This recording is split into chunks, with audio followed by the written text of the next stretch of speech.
Abra sua Bíblia ou ligue a sua Bíblia em Apocalipse, capítulo 16. Nós vamos ler do 1 até o 15.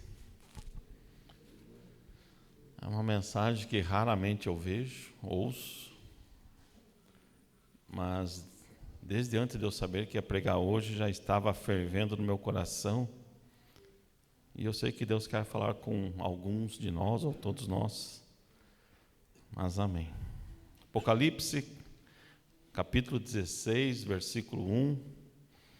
Na minha tradução diz assim: E eu ouvi uma grande voz sair do templo, dizendo aos 7 anjos: Ide pelos vossos caminhos e derramai as taças da ira de Deus sobre a terra. E foi o primeiro e derramou a sua taça sobre a terra, e recaiu uma fétida e dolorosa ferida sobre os homens que tinham a marca da besta e sobre aqueles que adoravam a sua imagem. E o segundo anjo derramou a sua taça sobre o mar, e este se tornou em sangue como de um homem morto, e toda a alma vivente morreu no mar. E o terceiro anjo derramou a sua taça sobre os rios e nas fontes das águas, e elas se tornaram em sangue. E eu ouvi o anjo das águas dizer: Tu és justo, ó Senhor, que és, e que eras, e que serás, porque tu julgastes assim. Porque eles derramaram o sangue dos santos e profetas, e tu lhes deste sangue para beber, porque eles são dignos. Eu ouvi outro vindo do altar dizendo: Ainda assim, Senhor Deus Todo-Poderoso, verdadeiro e justos são os teus juízos. E o quarto anjo derramou a sua taça sobre o sol, e foi-lhe dado poder para queimar os homens com fogo. E os homens foram queimados com grande calor e blasfemaram o nome de Deus, que tem poder sobre estas pragas. E eles não se arrependeram para lhe darem glória. E o quinto anjo derramou a sua taça sobre o trono da besta, e o seu reino era cheio de trevas. Eles mordiam suas línguas por causa da dor, e blasfemavam o Deus do céu por causa das suas dores e suas feridas, e não se arrependeram dos seus atos. E o sexto anjo derramou a sua taça sobre o grande rio Eufrates, e a água dali secou-se para que o caminho dos reis do Oriente pudesse ser preparado. E eu vi 3 espíritos imundos, semelhantes a rãs, saírem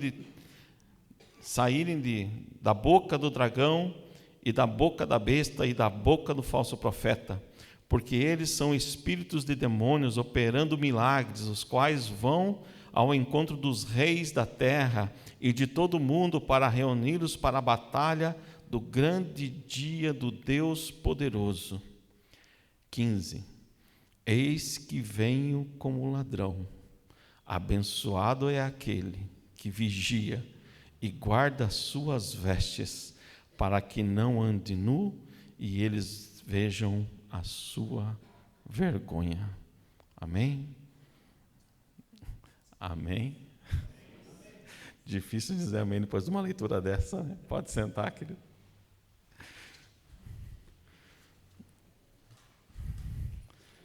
Uma frase que tem se falado muito lá em casa é essa: tem dias que é noite.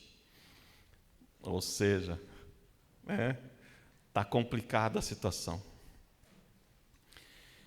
E há dias que ficamos irados mesmo. Quem nunca ficou irado? Aquele dia você está com pressa, atrasado para o trabalho ou alguma coisa, e tem alguém na tua frente passeando devagarinho, procurando o endereço, e você dirigindo, querendo acelerar o negócio, e o cara está lá na maior paz, né? Aí o que acontece? A gente se ira, fica bravo, mas a nossa ira não produz a justiça de Deus. Tiago 1,20 fala isso, porque a ira do homem não produz a justiça de Deus. E quando o homem se ira, ele acaba fazendo coisas que não agradam a Deus. Um exemplo disso é quando Caim matou Abel. E matou por quê? Porque ele fez uma adoração a Deus, levantou uma oferta e Deus se agradou da sua oferta, e não da oferta de Abel, e não se agradou de Caim, e ele ficou com inveja e se irou e acabou matando o seu irmão. Então são poucas mensagens que nós ouvimos sobre a ira de Deus. Nós ouvimos muito sobre o seu amor, nós pregamos aqui sobre o seu amor, sobre a sua misericórdia, sobre o que ele fez na cruz, sobre o que ele fez em nossas vidas, sobre o que ele fará ainda. Mas a ira de Deus está também em toda a Bíblia. De Gênesis a Apocalipse fala da ira de Deus. E um dos primeiros lugares que fala sobre a ira de Deus é justamente em Gênesis, na época de Noé. Deus está olhando os homens, e se você for ler lá em Gênesis, acho que, se eu não me engano, capítulo 6 ou 7, fala que o pecado subiu a um patamar que Deus não suportou mais. E Deus determinou que iria destruir toda a terra. Mas um homem justo e íntegro chamou a atenção de Deus, que era Noé. E mandou construir a arca, e ele construiu a arca, e mesmo ele construindo a arca, ele pregou a palavra, mas aquele povo não se arrependeu. E todos morreram. E o mais interessante que eu achei estudando, lendo sobre isso, é o que está em Gênesis 6, 3. Fala assim: e o Senhor disse, o meu espírito não contenderá sempre com o homem, pois ele também é carne. O meu espírito não contenderá com o homem. Ou seja, Deus não vai brigar conosco. Deus não vai ficar explanando ou falando com o homem. Muitas vezes nós temos situações que às vezes uma pessoa é de um partido político, outra pessoa é do outro, e começa aquele diálogo fervoroso, às vezes, que não vai chegar a lugar nenhum, mas a gente começa a falar sobre isso, e isso se acende uma ira em nós, e Deus não é glorificado. Então isso não adianta você contender. Ou sobre calvinista e arminiano, né, uma briga que dura alguns anos e vai continuar essa briga, e é uma coisa que não adianta nós ficarmos tendo contendas ou brigando por causa disso. Ou falar que o melhor carro do mundo é um Toyota, um Honda, e tem uns que gostam de Peugeot e falam que Peugeot é maravilhoso, e assim vai. Mas aqui o Senhor fala para Adão: olha, eu não vou mais contender com o homem. E diante disso, Deus deu ao homem duas opções. Se você for para Deuteronômio 28, olha lá, bênçãos e maldição. No 28 diz: se atentamente ouvires a voz do Senhor, e vem uma lista de bênçãos para mim e para você, se ouvires a voz do Senhor. Só que no versículo 15 de Deuteronômio 28 fala assim: será, porém, que se não ouvires a voz do Senhor teu Deus. E vem uma lista de maldição. E quando nós estudamos sobre a ira de Deus, e eu fiquei olhando, lendo a palavra, eu vi que a ira de Deus caiu sobre alguns homens. O primeiro que me chamou a atenção foi Uzá. Não sei se vocês conhecem a história de Uzá, mas Israel resgatou a arca da aliança, que havia sido tomada pelos seus inimigos, e estava sendo carregada por um carro de boi, e quando aquela arca foi cair, Uzá, na sua boa intenção de segurar a arca, mesmo assim Deus fulminou Uzá naquela hora, porque ele não podia tocar na arca do Senhor. Ele não reverenciou a arca do Senhor. E assim nós vamos lendo toda a palavra de Deus e a gente vai ouvindo sobre a ira de Deus, sobre os homens, sobre Israel, sobre Judá, sobre Sodoma e Gomorra, que o pecado subiu, né, até uma altura que Deus não suportou mais e destruiu Sodoma e Gomorra com fogo. Destruiu os reis de Judá e de Israel. Israel foram quase todos, Judá alguns, mas a ira de Deus está em toda a palavra de Deus. Mas você pode falar para mim, mas pastor, agora nós estamos no tempo da graça. No tempo da graça isso não acontece. E se você for lá para o livro de Atos e ver a história de Ananias e Safira, eles venderam uma propriedade e ofertaram a Deus a metade. Mentiram ao Espírito Santo e os dois morreram porque mentiram. E isso causou naquele povo grande tremor.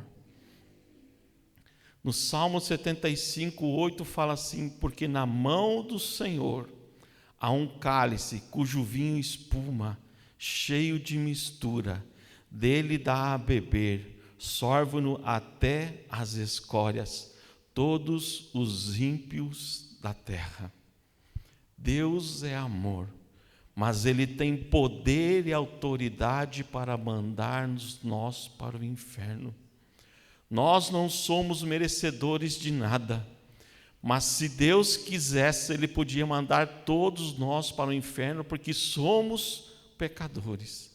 Assim como Deus fez com Sodoma e Gomorra, com a turma da lá de Noé, com o Egito fechando o mar sobre o exército, Deus tem toda a autoridade para fazer isso em nossas vidas, porque Deus também é justiça, e a ira faz parte da justiça de Deus.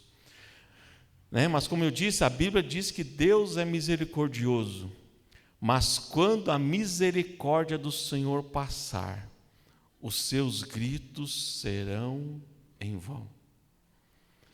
Deus mandou Jonas profetizar contra Nínive, porque os pecados de Nínive também subiram às narinas de Deus. E eles pecavam tanto que eles eram tão maldosos que eles matavam, sem misericórdia alguma, e Deus estava com a sua ira sobre Nínive. Mas Deus falou para Jonas e para Nínive: olha, Jonas, vá pregar para Nínive. Eu não quero falar aqui do que Jonas fugiu e tudo mais, é uma outra mensagem, mas Jonas foi e pregou em Nínive, mas o povo se arrependeu. Os homens se arrependeram e essa mensagem chegou ao rei, que também se arrependeu e decretou um jejum de 3 dias para todo mundo, inclusive para os animais. A ira de Deus se assentou. Mas se você conhece a Bíblia, você vai descobrir que 120 anos depois, Deus chama Naum. Em Naum, capítulo 1, versículo 3, está escrito assim: sentença contra Nínive. Livro da visão de Naum, ou Eucocita. O Senhor é Deus zeloso e vingador. O Senhor é vingador e cheio de ira. O Senhor toma vingança contra os seus adversários e reserva a indignação para os seus inimigos. O Senhor é tardio em irar-se, mas grande em poder e jamais inocenta o culpado. O Senhor tem o seu caminho na tormenta e na tempestade, e as nuvens são pó dos seus pés. O tempo de misericórdia para Nínive tinha acabado. O abismo estava preparado para Nínive. Eles se arrependeram por um tempo, mas eles voltaram a fazer aquilo que desagradava a Deus. E o tempo da misericórdia de Deus acabou para eles. O abismo está preparado, o abismo está pronto, a fornalha está ardendo e fervendo. E como nós estamos diante de Deus. A verdade é que Deus é justiça, é que Deus é amor, mas Ele também é justiça. O perdão e a misericórdia fazem parte de Deus, mas a ira também. Tem algumas igrejas que falam assim: olha, nós estamos no tempo da graça, Deus é amor, e isso é verdade. Só que eles pregam assim que onde abundou o pecado, superabundou a graça de Deus. Ou seja, eles pregam que nós podemos pecar, nós podemos mentir, podemos roubar, blasfemar, adulterar, que onde abundou o pecado, superabundou a graça. E eles se baseiam mais ou menos em Romanos 5, tudo isso. Porque eu posso fazer, porque eu sou livre, porque se eu pecar, a graça de Deus virá sobre a minha vida. Só que se você for ler Romanos 6, você vai ver que não é bem assim, né? E tem algumas igrejas que só pregam o Deus vingador. E Deus não é só vingador. Ele é amor e justiça. A verdade é que Deus determinou um tempo para nós. Um tempo de arrependimento para o ímpio. O fato de não haver sinais visíveis não quer dizer que haja um momento sequer de segurança para o ímpio. A ira de Deus é uma reação justa e santa contra o pecado. Muitas vezes Deus nos chama a atenção, quer nos alertar. Muitas vezes acontecem coisas nas nossas vidas que Deus está gritando com nós para nós mudarmos a direção, mudarmos os pensamentos, mudarmos as atitudes, só que muitas vezes nós não damos bola, nós não queremos escutar aquilo que Deus está falando. Então, quando a ira de Deus vem, a reação é justa e santa da parte de Deus. Quando o pecado chega ao extremo e Deus já alertou, ele não lhe deram ouvidos, Deus continuará fazendo justiça. Em Ezequiel 8:17 diz assim: então me disse, vês, filho do homem, acaso é coisa de pouca monta para a casa de Judá, ou fazerem eles as abominações que fazem aqui, para que ainda encham de violência a terra e torne a irritar-me, eis-los a chegar o ramo ao seu nariz, pelo que também eu os tratarei com furor, os meus olhos não pouparão, nem terei piedade, ainda que me gritem aos ouvidos em alta voz, nem assim eu os ouvirei. Quem está dizendo isso é o nosso Deus, para o seu povo escolhido. Quando o tempo da misericórdia de Deus passar, os nossos gritos serão em vão. Deus não vai ouvir. E conforme nós lemos aqui em Apocalipse 16, chegará o grande dia do Senhor. Chegará esse dia, como nós lemos aqui no 16:1, e ouvi uma grande voz sair do templo, dizendo aos 7 anjos: ide pelos vossos caminhos e derramai as taças da ira de Deus sobre a terra. Quem pode suportar a taça da ira do Senhor? Todos os que enfrentaram a taça da ira do Senhor morreram. A misericórdia de Deus acabou. Primeiro, o que Deus fez, conforme nós lemos aqui? Mandou úlceras sobre os homens. No 2 está escrito assim: e foi o primeiro, e derramou a sua taça sobre a terra, e recaiu uma fétida e dolorosa ferida sobre os homens que tinham a marca da besta e sobre aqueles que adoravam a sua imagem. Mesmo assim, eles não se arrependeram. Mesmo assim, eles não voltaram para Deus. E depois disso, Deus ainda tornou água em sangue. Primeiro os animais do mar morreram do mar, e depois os rios, todos eles viraram em sangue. Agora você imagine estar vivendo nessa época aqui da tribulação, que o texto está falando, em que você, morrendo de sede, não tem água para beber. Você abre a torneira da sua casa, sai sangue. Você vai no poço da sua casa, sai sangue. E é isso que vai acontecer quando Deus começar a derramar a sua ira. No 5 ele fala assim: e ouvi o anjo das águas dizer: tu és justo, ó Senhor, que és, que eras e serás, porque tu julgastes assim. É justo a ira do Senhor. Por isso que eu falei no começo que quando nós se iramos e o homem julga, ele julga errado.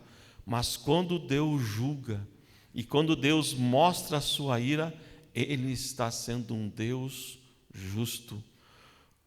Houve um julgamento de Deus, pois se não houvesse esse julgamento, aí sim Deus não seria justo. Apocalipse 16:17 fala: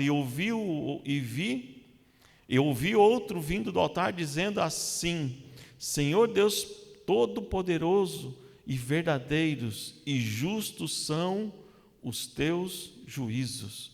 Deus continua derramando da sua ira, mas mesmo assim o homem não se arrependeu. Versículo 9: e os homens foram queimados com grande calor e blasfemaram o nome de Deus, que tem poder sobre estas pragas, e eles não se arrependeram para darem glória. Mesmo o homem sofrendo, eles ainda blasfemavam a Deus. E quantos que nós conhecemos estão brincando com Deus, estão brincando com a salvação, estão brincando com o pecado e não se arrepende e não volta para Deus. Mesmo a pessoa sofrendo, aqui no texto ainda fala que eles ainda blasfemavam a Deus. No versículo 16:11, e blasfemavam o Deus do céu por causa das suas dores e suas feridas, e não se arrependeram dos seus atos. O orgulho do homem e o julgamento aos seus olhos irão levá-los para a destruição. Quando eu dou aula no instituto, eu falo assim: quando você lê a Bíblia e estuda a Bíblia, se você fala eu acho, você já está errado. Se você diz eu acho que vai ser assim, está errado. A Bíblia é sim, sim, não, não. Só existe uma verdade. E o homem não pode decidir isso à luz dos seus olhos. O homem tem que decidir isso à luz da palavra de Deus e o que a palavra fala. Apocalipse 3,17 é um versículo que eu tenho gravado no meu coração, que serve de alerta. E ele fala assim: porque tu dizes, eu sou rico e cheio de bens, não tenho necessidade de nada, e não sabes que és um desgraçado, miserável, pobre, cego e nu.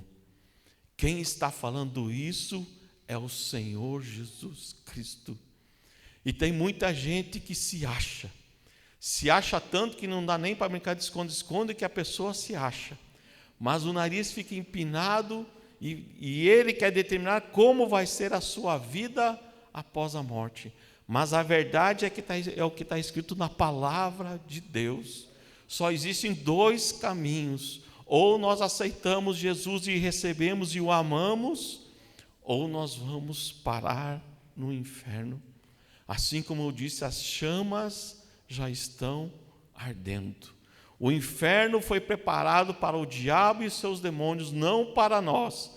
Mas infelizmente, alguns estão a caminho largo para este lugar e vivem como diz Apocalipse 3,17: eu sou rico e cheio de bem e não tenho necessidade de nada, mas aos olhos do Senhor é um desgraçado, ou seja, desprovido da graça de Deus, miserável, porque tudo pertence ao Senhor, pobre, cego e nu. Em Apocalipse 16:12, que é o que nós lemos, fala ali: o sexto anjo derramou a sua taça sobre o grande rio Eufrates, e a água dali secou-se, para que o caminho dos reis do Oriente pudesse ser preparado. Deus está preparando o caminho para o grande dia do Senhor.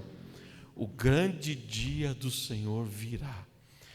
E 16:15 fala assim, o Senhor falando: eis que eu venho como um ladrão.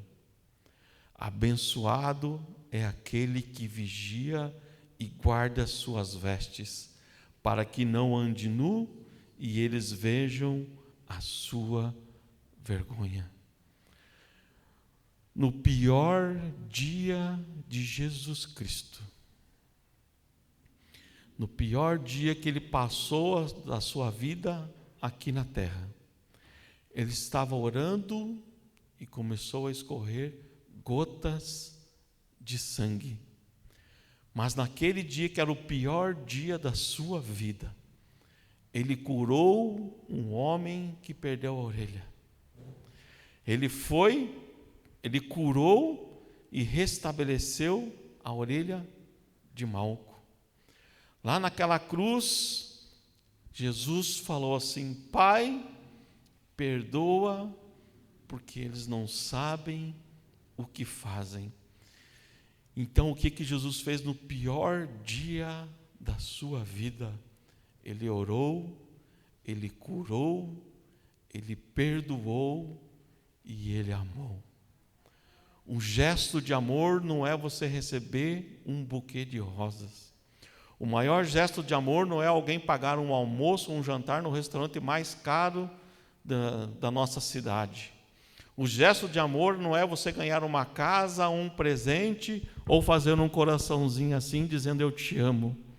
O maior gesto de amor foi feito assim, do Calvário.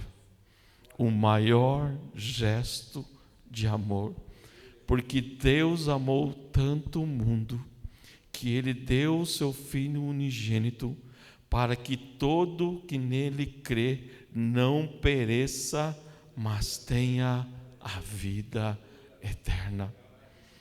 O fogo no inferno está ardendo, mas as nossas mansões celestiais o Senhor Jesus está preparando nos céus.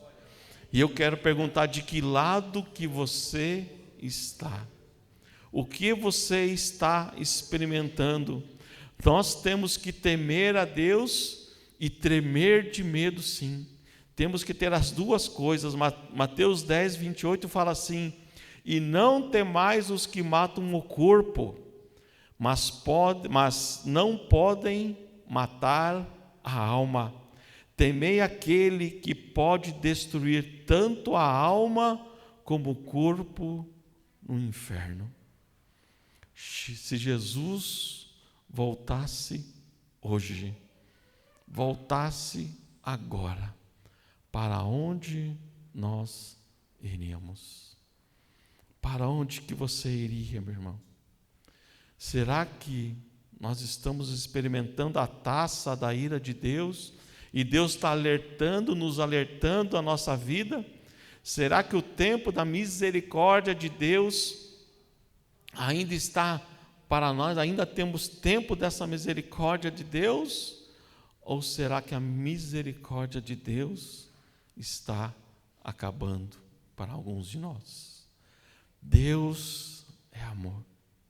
E como eu disse, Ele mandou o seu próprio Filho para morrer, para nos salvar. E onde está a nossa escolha? Aonde está o nosso temor? O diabo não está brincando de ser diabo, mas Deus está pronto para nos receber de braços abertos. Ele é amor, as suas misericórdias se renovam, mas vai chegar um dia que esse tempo de misericórdia vai acabar. E o que será de nós? O que nós temos escolhidos? E como Ezequiel disse, ainda que gritem aos ouvidos em alta voz, nem assim os ouvirei. Amém? Fica de pé, querido. Cadê o